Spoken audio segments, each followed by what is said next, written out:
തെരഞ്ഞെടുപ്പിനിടെ ഉണ്ടായ വിദ്വേഷ പ്രചാരണവുമായി ബന്ധപ്പെട്ട വിഷയത്തിൽ വടകരയിൽ അല്പസമയത്തിനകം സർവകക്ഷി യോഗം ചേരും.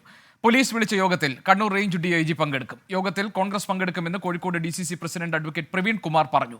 കാഫിർ പ്രയോഗത്തിന് പിന്നിൽ ജില്ലയിലെ മുതിർന്ന CPM നേതാവിന്റെ മകനാണെന്നും തെളിവുകൾ പോലീസിന് കൈമാറിയിട്ടുണ്ടെന്നും DCC പ്രസിഡന്റ് വ്യക്തമാക്കി. വടകരയിൽ സമാധാനം വരുന്നതിന് മുൻപന്തിയിൽ നിൽക്കുന്ന പാർട്ടിയാണ് കോൺഗ്രസ്.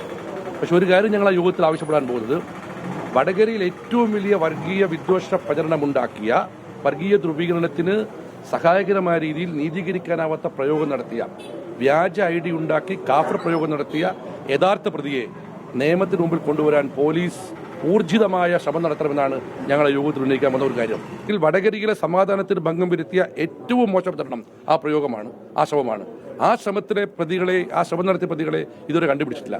ഞങ്ങൾ ആധികാരികമായി പറയുന്നു, ഈ ജില്ലയിലൊരു CPM നേതാവിന്റെ മകനാണ് അതിന്റെ പിന്നിലെന്ന് ഞങ്ങൾ പോലീസോട് നേരിട്ട് പറഞ്ഞിട്ടുണ്ട്. സമീർ C. മുഹമ്മദ് ഞങ്ങളുടെ പ്രതിനിധിയുണ്ട് വിവരങ്ങളുമായി. സമീർ, എപ്പോഴാണ് സർവകക്ഷി യോഗം? എന്താണ് ഈ വിഷയത്തിലുള്ള കോൺഗ്രസിന്റെ നിലപാട്? ഇപ്പോൾ DCC പ്രസിഡന്റ് പറയുന്നത് കാഫിർ പ്രയോഗം നടത്തിയത് CPM നേതാവിന്റെ മകനാണ്, അതുകൊണ്ട് തെളിവുകളൊക്കെ പോലീസിന് കൈമാറിയിട്ടുണ്ട് എന്നാണല്ലോ. എന്താണ് വിശദാംശങ്ങൾ?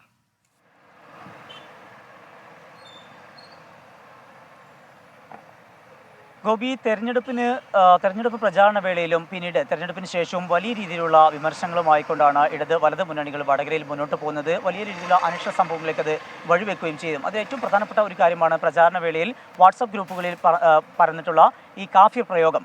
കാഫിറായ സ്ത്രീക്ക് വോട്ട് നൽകരുത് എന്നായിരുന്നു ആ ഒരു പ്രയോഗം. അതുമായി ബന്ധപ്പെട്ട് LDF പരാതി നൽകി. KK ശൈലജയ്ക്കെതിരായിരുന്നു ആ ഒരു പരാമർശമുണ്ടായത്. അത് UDF ആണ് എന്നാരോപിച്ചുകൊണ്ടായിരുന്നു ആ ഒരു പരാതി നൽകിയത്. എന്നാൽ ആ വിഷയത്തിൽ UDF-ന് പങ്കില്ല എന്നും അതിന്റെ സത്യം പുറത്തു കൊണ്ടുവരണം എന്നും ആവശ്യപ്പെട്ടുകൊണ്ട് UDF-ഉം പരാതി നൽകി.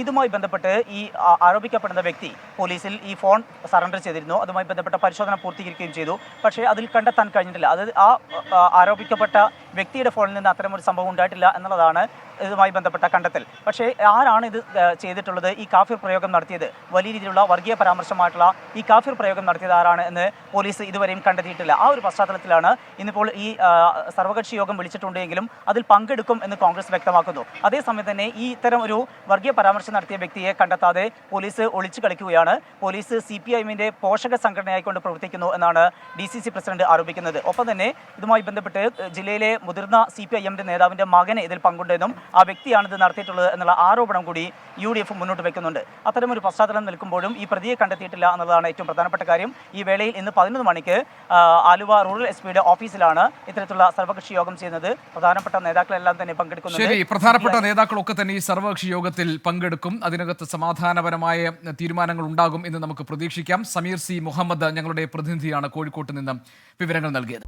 ലോകത്തെവിടെയായാലും ഏത് സമയത്തും 24 വാർത്തകളും ഓഗ്മെന്റഡ് റിയാലിറ്റി പാക്കേജുകളും എക്സ്പ്ലെയിനറുകളും വിശദമായി കാണാൻ ഞങ്ങളുടെ YouTube ചാനൽ നിങ്ങൾക്ക് സബ്സ്ക്രൈബ് ചെയ്യാം.